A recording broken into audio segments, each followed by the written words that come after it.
estava ali. Olá, povo de Deus, tudo bem com vocês? Shalom Adonai, a paz do Senhor. Hoje nós vamos tratar de um tema muito interessante. É o administrando bem seu tempo. E as nossas leituras bases estão... A primeira está lá em Colossenses 4, 5, 6, que diz o seguinte: Sejam sábios no modo de agir com os que são de fora e aproveitem bem o tempo.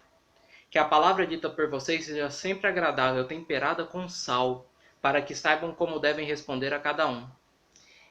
A outra leitura está lá em Efésios 5, do 14 ao 18.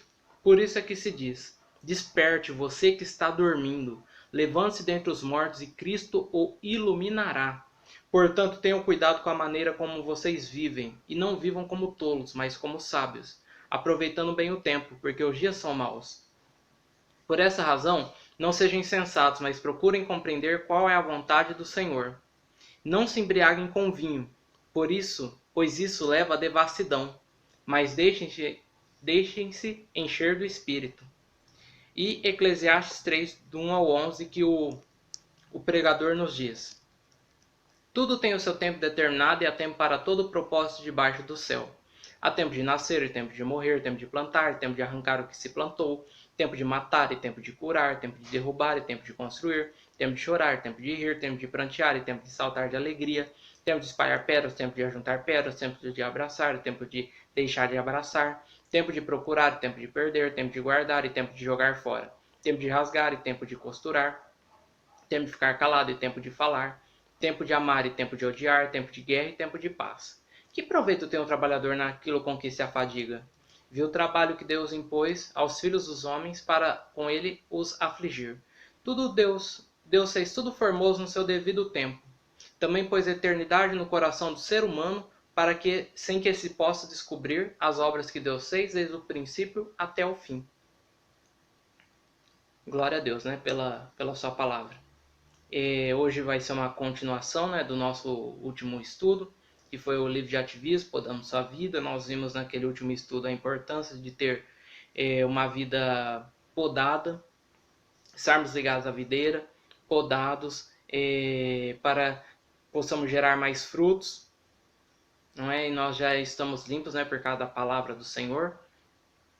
E não sermos pessoas que acumulam funções, responsabilidades, tarefas, não. Somos chamados para isso mesmo, né? Para sermos ramos frutíferos e podados, né? Para a honra e glória do nosso Senhor, que é a videira verdadeira, né? Jesus Cristo. E começamos nosso estudo com um quebra-gelo. Esse quebra-gelo, caso queiram fazer, fiquem na liberdade, é o seguinte: é uma lista com todas as suas atividades, responsabilidades e cargos, pensando em 6 categorias: vida espiritual, vida pessoal, família, trabalho, ministério e outras, né? Numa folha em branco, coloque 6 colunas na horizontal, uma para cada categoria acima, e 3 na vertical, que seriam o nível prioritário: indispensável, importante e opcional. Coloque todas as suas atividades para essa folha. Interessante, né? Joga ali na horizontal as 6 funções, coloca as 3 ali na vertical, indispensável, importante e opcional, e vai encaixando de acordo com a prioridade. E numa nova folha em branco, coloque 7 colunas representando os 7 dias da semana, de domingo a sábado. Coloque 3 linhas horizontais separando manhã, tarde e noite. Passe todas as atividades indispensáveis na folha anterior para essa folha, começando pelas atividades espirituais. Depois passe para as atividades importantes e por último você coloca as opcionais se sobrar tempo. Se sobrar espaço, quer dizer. E tomara que, em nome de Jesus, a surpresa seja agradável, né? E isso nos faz começar também, né, nosso estudo, né? Tá indo do quebra-gelo, indo para a introdução. Quanto tempo tem o tempo? Não sei se você já ouviu essa frase em algum lugar. Interessante, né? Quanto tempo tem o tempo? É uma pergunta que muitos fazem desde que o mundo é mundo, desde os primórdios da humanidade. Isso nos faz nos remete a uma outra pergunta, uma outra indagação, um outro questionamento. Como temos administrado o nosso tempo? É forte, né? É interessante essa pergunta. Pulando a introdução, a gente já vai para um desenvolvimento que nos diz aqui, que fala do quebra-gelo, que mostra que muitas vezes temos administrado mal nosso tempo. Nós temos empecilhos, dificuldades, situações que embaraçam o melhor usufruto do tempo nas nossas vidas. Isso gera o quê? Descontentamento, insatisfação pessoal, porque as prioridades estão invertidas. Quem é o primeiro lugar da sua vida? Alguém uma vez disse uma coisa interessante, isso não está no estudo escrito, deixamos para o vídeo. Sirva a você mesmo, e você conhecerá o seu pior senhor. Quem tem sido o número 1 na minha e na tua vida? E ele continua dizendo aqui, vale dizer, às vezes temos frases em nossas vidas como, foi corrido, não tive tempo. Ah, o dia não rendeu. Poderia ter aproveitado melhor meu dia. Ah, se o dia tivesse 25 horas, porque 24 horas é pouco. E por aí vai. Aí eu me lembro de uma frase de alguém sábio que me disse uma vez. Tempo, neto. Tempo todos nós temos. O que não temos é movimento.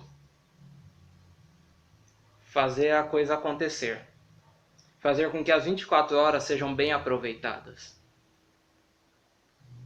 E vejam que isso não depende só de Deus. Porque Deus já fez o grosso. Deus já fez o trabalho pesado. Já deu o seu filho para morrer por nós. Agora usufruir. Ele criou o tempo, ele criou os céus e a terra, ele deu o seu filho. E como nós temos usufruído disso tudo? É para pensarmos.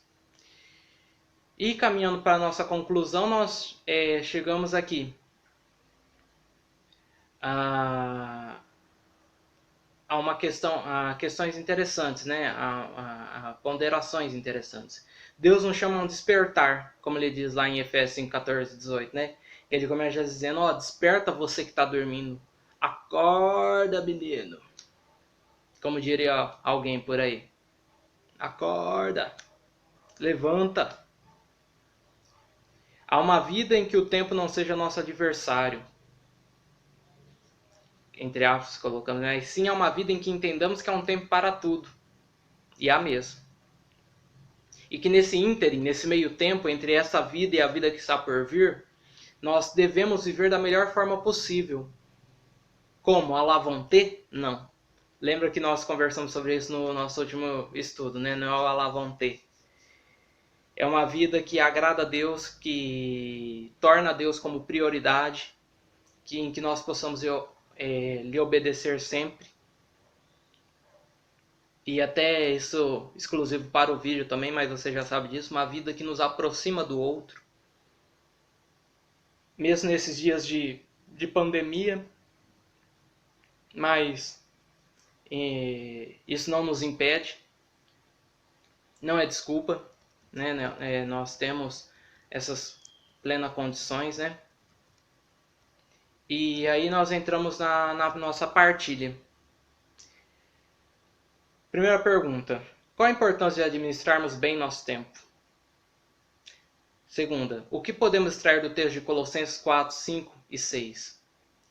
Terceira, de acordo com Efésios 5, 14 a 18, o que aprendemos? Quarta, qual a exortação presente no texto de Eclesiastes 3, do 1 ao 11? E quinta, com base nas respostas, que atitude concreta ou que atitudes concretas eu devo tomar para desfrutar e para que outros desfrutem dessa vida simples em que o tempo seja bem administrado. Que Deus nos ajude a administrarmos melhor nosso tempo, né? Não sermos escravos do tempo. Não sermos reféns, né? Do tempo que nós temos. Mas Deus nos ajude a administrar bem o tempo, porque os dias são maus. Não é? Os dias são maus. Mas Deus é bom e justo. e que nós nunca venhamos esquecer disso. Deus abençoe a sua vida, Deus abençoe a sua família, Deus te abençoe sempre, Deus abençoe o seu tempo e fiquem com Deus. Carpe diem. Até mais.